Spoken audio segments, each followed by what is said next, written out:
with Pamsu and Thatcher, we saw there in the top right, they've been playing together longer than any duo in this lobby, right? And if you're Pamsu in that last game, you're watching Thatcher and you trust him to get the job done, to deliver something special. And that's such a key element, right? So many of the duos in this lobby are competing with each other for the first competitive season, right? You know, sort of getting used to each other still maybe.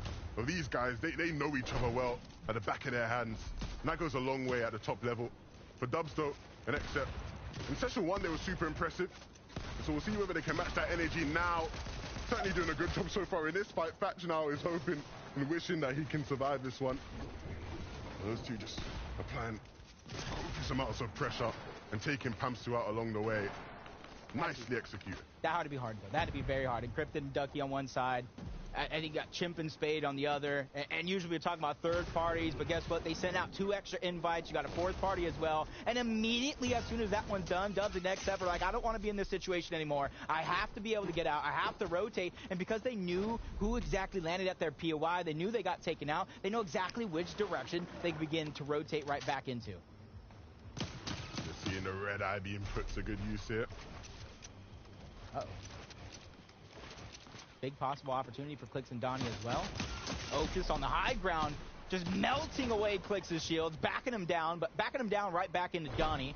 No harm, no foul, as long as they can kind of regenerate the shields and HP that was just lost. Clix falling asleep there for a second and punished for it. Don't like to see that from the big Clix. Does have the shield, so to get himself just a bit back up. But again, when you are so central in the map, Jacob, it can be so hard for these teams to take these kind of fights because there are so many players all around you. 360 degrees you have to worry about. It is very, very difficult. It's just one of those annoyances. It's like a fly out of a picnic when you're trying to go ahead and take your battle, get your shots, and then it's just 4th, 5th, 6th parties just go ahead and trying to lend a helping hand. Because most of the time they're never, going to get the elim per se, but that extra 50 HP that they chunk off from like 300 meters, it goes a long way in these fights, right? So perfectly put, right, in terms of just being that annoying fly that you can't seem to get rid of. Especially at my picnic. I like food. Walker's. He likes high ground. He likes storm surge damage. And that's exactly what he's going to do over towards Anvil Scorp. We got to be careful, though, because all the initial teams that did rotate there are already rotating out. They're trying to get themselves a better spot in zone, so they're just hoping that other teams that landed towards the outskirts are going to use that as a rotational path to try to get in the zone. Yeah, it's an interesting game here. Champa, you saw how their game came to an end. It wasn't the most ideal. They didn't have the best of positions and trying to move into that 5th zone. Had a max 4th, and so they'll probably feel like they got a bit unlucky. But nevertheless, can't rely on zone luck in these kind of games. TK relying that there's nobody else in the zone anywhere near so that he can pick Pledge up. Mega and Justice going to be looking to refarm with this building. The materials aren't ideal, right? And that's one of the problems in terms of, being in some of these central POIs. This biome in general, this season on the map, isn't the best for metal, right? And so you'll see a lot of teams with low counts like this having to get creative in terms of where they go to get their metal. All those stoves on the inside. Everything is getting scavenged for. And it's even harder when you are in one of those contested spots like Faulty Splits to where, yeah, you're getting a chance at such good loot. And that is a little bit of a trade-off, but you risk not being able to farm, not being able to mat up on top of the lack of actual resources that are gatherable in that POI. You see where the next zone is going to pull a little bit more towards the center, which you can already see Slappy Shores, that right and eastern side of the map. That's where it is going to be a bit slower. Yeah, for sure. For Joji and Rokane, you can see their setup isn't too bad. They'll have the chance to sort of take those sort of shots from a distance like we were discussing when it comes to all these players and trying to get above the surge threshold. I would love to know, though, one of the teams who we saw so much of last game, the 3rd place team, Canada and Ages, right? They're able to make it deep in games. They want to refine the end bits, but what are they doing in some of the earlier moments? We got Mini Miner here on the side to fill us in on what they're doing.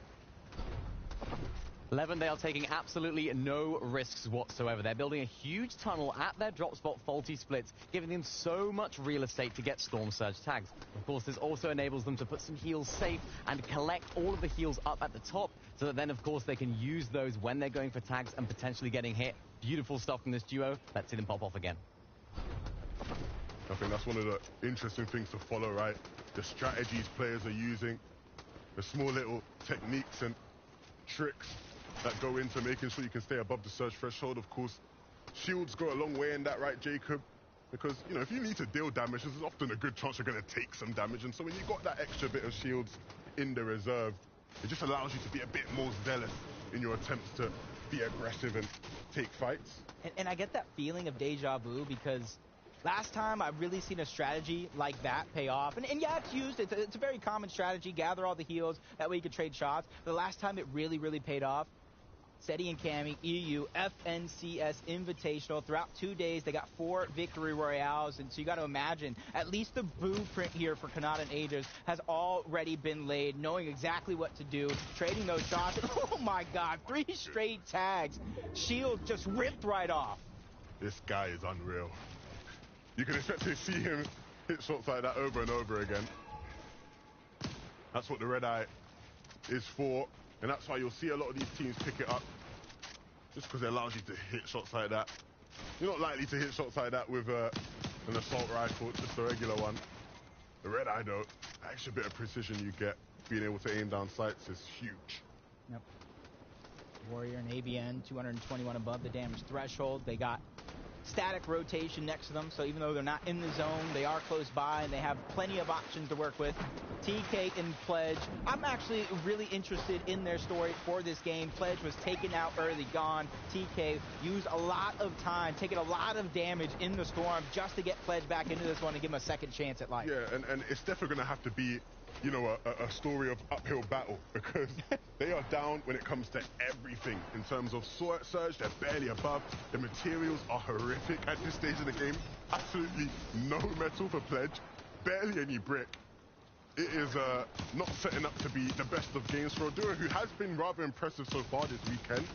And so don't let this moment here, you know, be your only judgment of them as a team.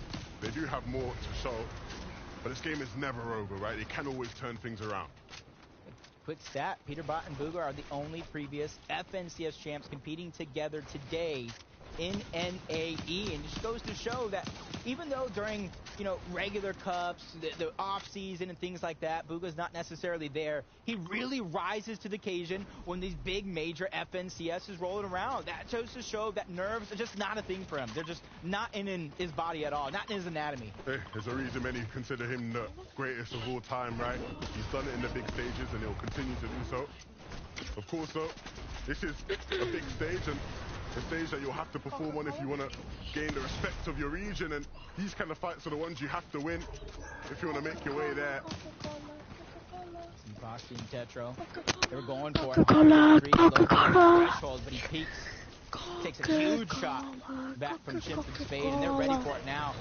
And as soon as they hear those shields crack, they know Storm Surge is active, and this is their chance. They can either get aggressive, try to take control of the situation, or they can play passive, knowing these guys are taking damage no matter what they do in this situation.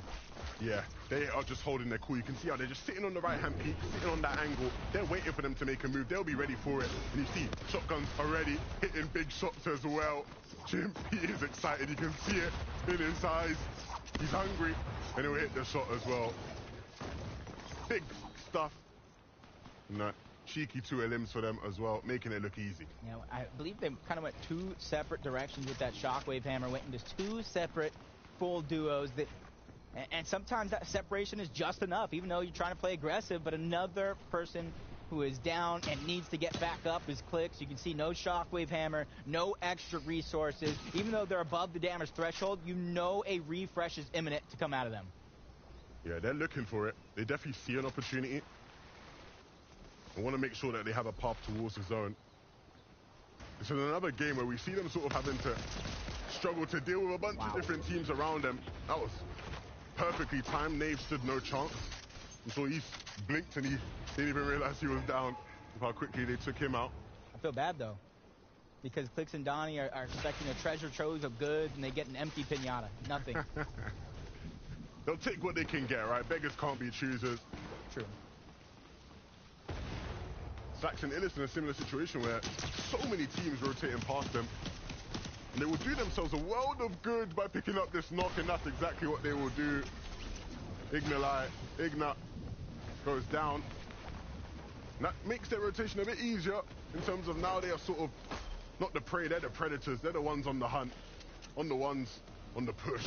And they read the play right now. A south pull, and they're on the farthest north side. They know very few teams are going to be able to contest this right now, especially since they're fighting backside into the zone. Illis lands that final shot, getting the elimination, the refresh, and now on to the rest of the journey. They continue, but they still got so many other teams. I said it was a south pull coming from the north. This is going to be a minefield. Yeah, and look, Donnie and Clicks. All of a sudden, again, we talk about quick turnarounds in games and how quickly things can change. Donnie's down. TK wants to get revenge for Clicks picking up Pledge, and that's exactly what he did. Oh my goodness, he made that look mad easy. Oh, these teams. I mean, TK was actually fine through and through. His Pledge, we didn't really have much to work with. We saw Clicks and Donnie moments before this. They didn't have much to work with. And we can actually see exactly how TK made that come to fruition. Sto guardando la CCFN sul coso qua. It's a couple boxes away. The easiest limb he'll probably get today, right? It looks like Pledge did most of that one. Yeah. But La hey, CCFN Pledge goes penso. down, sacrificing for a couple more points. Guarda. Storm Surge to put in his back pocket. Something that he can use for the rest of the game. Devo stare 15 minuti qua che mi danno una ricompensa. Illis and Slack, 12 across day 1 and day 2 of the previous round. And I like that because that prepares them for this style of play. Instead of going around gathering all eliminations, W King playing aggressive, they're getting ready, using those 2 days for as much practice as possible. Yeah, for sure. Vabbè, se Look, sei. the big thing is, right, is that these players are playing for series points today. So if you perform well, you can come back. In previous editions of FNCS, maybe if you were one of the top 3 teams or top 5 teams, you maybe even qualified straight to the finals, right? So you didn't have a chance to sort of come back into this session and fight again. Oh, cazzo! All these players will have that opportunity the next week, so you want to set the seeds and allow them to grow. How are The you? rest of the qualifying weeks. Costa though, they'll be wanting to have a better game. Why terrible? It's not going to be easy when they're down on Surge. They're forced to take a fight and aren't working with much by way of HP. Literally no shields remaining. They just have to hit some big shots. Where are you? Where are you? With the separation being created, I can't lie, Jacob. It is not looking good. I do not see these guys staying alive for much longer. Nah, it's very scary to think too that they were hitting a couple of shots, but it's I'm still a beast. not enough. Storm Surge I'm in the tunnel. hits right back Go to the and tunnel. takes them out, back to the lobby. And you gotta go ahead and revamp You your are gameplay. fam That's something that clan. you have to do game after game. You can't think that the same thing's gonna work I'm every here. single time. Unless you're maybe Peter Button Booga. No, You amico, have your game completamente plan that solid, Hello. that tight, to where you Level can go ahead and continue doing what you do best. Yeah, look, they were looking at 415 che io è di livello questo. Respect on his name. Obviously, one of the players that You took nerd out da the lì, Elsa sono Rise questi earlier in the bro. game, so definitely not no one you want to mess with. But he is How old are you? target solo at least, so not going to be in his 10. strongest positions. Kanale and Ages though, we obviously saw how they were setting up for Surge. Ages now being picked back up. So hopefully now they'll be able to get redemption, because I'm sure they will feel like they should have been getting first place in game 1. Reduced down to 3rd though by Thatch himself. Bert though, struggling. He gets knocked. So it's all on Walkers. Yeah, Walker's knows he saw it through the cone. He has to be able to get out. Wall's going to get taken, though. Walker's getting backed up. He now has to change layer. Go up, go over. Vert, it's a non-factor. Can't be the hero. Trying to wait for that perfect moment to edit the floor. Scud Stripped is there along with John to try to shoot back. Not letting that surprise attack be successful. And they immediately just pick him up. Take him back into the boxes. Let's get this loot. That slow and steady gameplay. Not getting greedy. That is the recipe for success. That is brilliant from Suspect and John. I'm sure they will still look to try and see if they can pick up Walkers, but just having the discipline there to not get overexcited. Make sure you grab the body, secure the loot, and then we reconvene and see what the best play is. Too many times I see inexperienced players just get ahead of themselves in those kind of situations. Oh my God, 2v1, what's going on? No, staying calm, and now making their way over to the zone. Gonna split this rotation up into 2, use the hammer for 1 movement, and then the second, and that should be enough to get them into the zone. Then Peter Bot Lagging back. They know they got one of the shortest runs of the lobby. Zone's going to be moving slowest here on this right side, wasting no time, getting right into the zone, finding themselves a great spot. And Vivid talked about it. If any of these teams do have forecasts, you activate it in this zone, you'll see zone 6, 7, and 8. You'll be able to rotate and use that shockwave hammer to try to steal away the front side of zone. What I like about this visual is that we have Threats and Macwood, and if you don't know anything about these two, you can very much expect to see them in these kind of positions all major long. They love to play high, and they are very good at it as well. Macwood has been doing that in competitive for a very long time, since the beginning of competitive in NA East. And he'll continue to do it to this day, and the Threats by his side, they are a formidable duo for sure. Looking out there, I'm like, Encrypted, what are you doing, my man? I know we're going to find out sooner rather than later if that plan is going to work. You see him splash? I think it could. No, well, never mind. Yeah, never mind. We'll go back and kind of figure out what he was doing later, maybe after the show, something like that. Because right now, John and Suscript, they're brewing up a plan along with Peterbot and Fuga. Talked about it, their front side of the zone yet again. They have a little bit of a layer, but you know, they're going to probably shockwave. They're going to build up the ramp just like Macwood is doing, but instead, they're going to try to shockwave to the front side of the zone. Yeah, that's going to be very secure with all that metal they built there. Walker, so still moving as a solo. Obviously, Saubert getting taken out, but he's not giving up in this game. 22 below, hitting a shot there. That will go a long way. It puts him 42 above. So you can breathe, but just for a moment, still need to get back on the offensive static. So they're looking for a box fight situation. They know they need to fight. They know they need to get a refresh. They know they need to get above surge. And the opportunities are certainly around them. And they just have to be a bit quicker. No, getting hammered out of the way. And now trying to hammer back towards each other. Suscript, though, he's off click John. And so he's now going to be playing as a solo. Does have to hammer, though. Big mini being used right there. Trying to get himself right back up. Macwood and Threats, I love this high ground take. They're getting it right on the layer. Scare and Slam is right below him. Have to be careful. And all these duos who are sitting up higher, right? It's brilliant for them. Because the zone's pulling across a glacier. And it means it's going to be a very steep cliff. They can suffocate these duos beneath them. It's going to be a very, very good time. Joji and Rokane are going to be scouting things out, though. Figuring out where they can move to. And once they have figured it out, they decide they want to move towards that front side. Zone pulling away now. And that'll give a chance for all those teams lower down, just to get a bit of breathing room, just to get a bit of space. Illis, though, on the offensive. Yeah, without slacks, he knows it's all on him to pick up as many points as possible. He knows it's 4 more games after this one. All those points can add up to a great total as Macwood and Threats still holding on to that high ground, tarfing out. They're getting ready to put that pressure down as Walkers. We talked about him being a solo. He's able to get into the zone. Pretty healthy at that, but he doesn't have any builds. Anything is better than nothing here as Illis goes in. Huge right fresh, going to be captured on the gold duck, but pressure from the high ground, but he has plenty of heals to work with. Scuff solo in the backside, just having to rely on his shotgun. Suscript, though, in a similar situation, but not in the backside of the zone, just lurking, waiting for an opportunity, waiting for someone to walk into his sight, but it doesn't look like anyone's going to be there. Illis, though, still in the thick of things. Rapid's going to go down. Walker, Fred, everybody's getting taken down left and right. Illis, all he needs is that little bit of HP and shield. He's trying to outlast everybody, just along with Suscript, who finally gets spotted out. Tagged up, got dropped down to the low ground and sent back to the lobby. Rokane is going to get the credit for that one. Trying to go in. Doesn't get very many resources for his efforts, though. But the zone pulls back, and that's going to be brilliant for him. It just gives him that time he needs just to get himself back up. Up on height, though, things are changing all over the place. What happened to Macwood and Threats? We were singing their praises. They were up on height. Everything was looking good, and now they're looking scuffed. Now it's down bad. Macwood, no mats and no HP. He will fall. ABN and Skills up above, looking great. They have the control of the high ground. Plenty of builds there to connect themselves to, so the danger of not falling is not going to be there. Kanata under siege. He goes down. Him and Agers did everything they could to continue that consistency, just like Jamper and Paper. 5 eliminations so far. Making it to the end game, all they need is a chance. Yeah, it's now kicking off for all of these teams. Rokane still trying to stay alive here, running low on mats, very low on HP.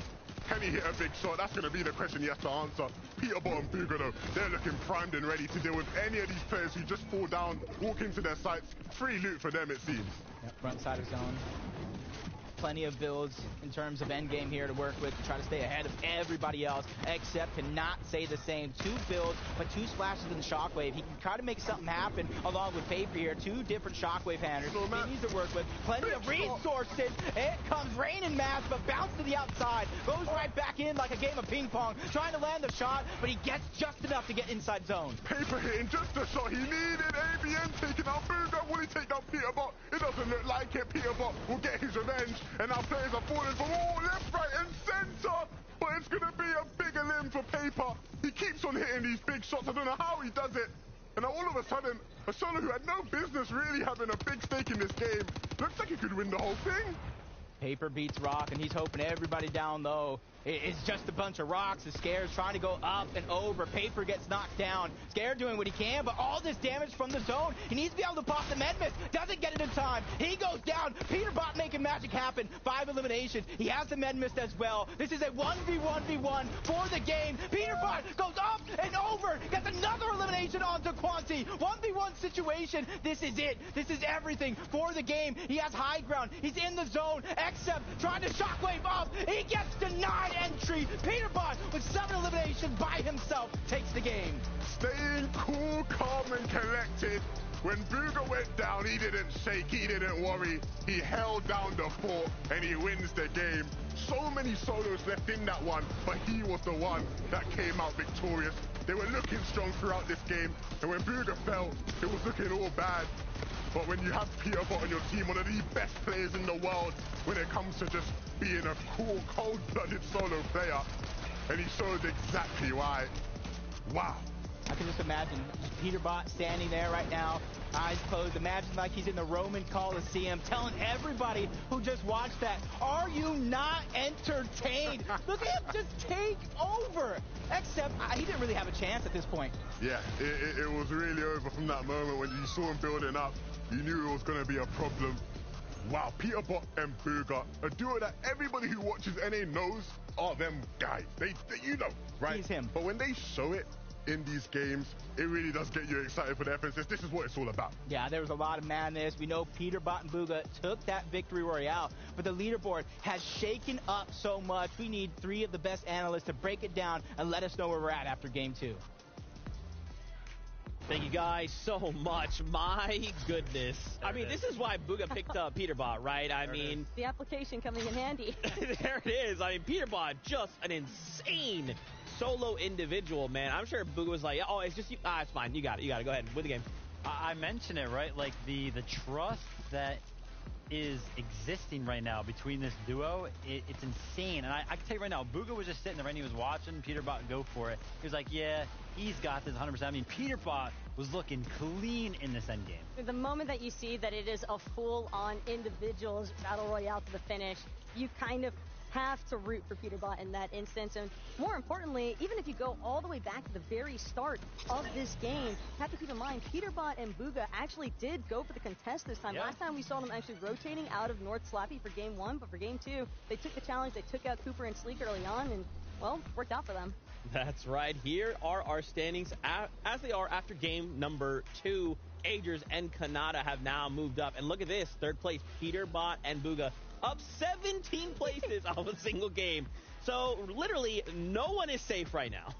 Yeah, I mean, really, it's only been game 2. They can then, of course, Jamfer and Paper as well, going up 17 spots. And then Accept and Dubs as well, jumping up 22 places. So big game for a lot of teams here, but it's great to see Jamfer and Paper getting into this end game and showing us why they are so good. Ever since they established their boot camp, I think that the synergy has really started to develop between 100%. These 2 players. And Paper, for example, the fact that he was still able to collect 1, 2 more elims just to try and secure a few more spots on the jump off. I mean, 17 placements being held up in the leaderboards, that is definitely not an easy performance to undermine, and especially the fact that there's just so much happening in these endgame instances. There's a lot. I feel like the big takeaway for me is just like, high ground just ain't it anymore. Like, yeah, it might get you to those final moments that you need to in the game, but there's just too much happening that, like, is low ground just going to win? This is the new thing, right? I really just feel like it's like ping pong match, like Jacob mentioned. That everybody's going up for high ground, but one team that was trying to hold it and did a really good job of doing so was actually Macwood and Stretch. Like we talked at the top of the show, everything on NA East was switching up. All the teams were switching up. Well, the one thing that remained the same was this duo and the fact that Macwood loves high ground. So it's great to see him back up here. And honestly, I really feel like they were in such a good position to actually hold this for the rest of the game. And I thought they were going to win it, but again, those hammers just causing so much chaos, forcing them to use so many builds. I think it became a little bit too much for them. Yeah, it's definitely a bit problematic whenever you're actually trying to maintain staying on top of the lobby, getting those free shots off. But again, elims can only take you so far if you're not able to maintain that high ground. Yeah, and I'm kind of curious to get your guys' thought on Storm Surge kind of as it is right now. Feels like some players are managing well, so maybe not so much. What do you guys think? I mean, so far, I'm kind of liking the things that I'm seeing out of the top teams for sure. I think they have some really good strategies going on around it. But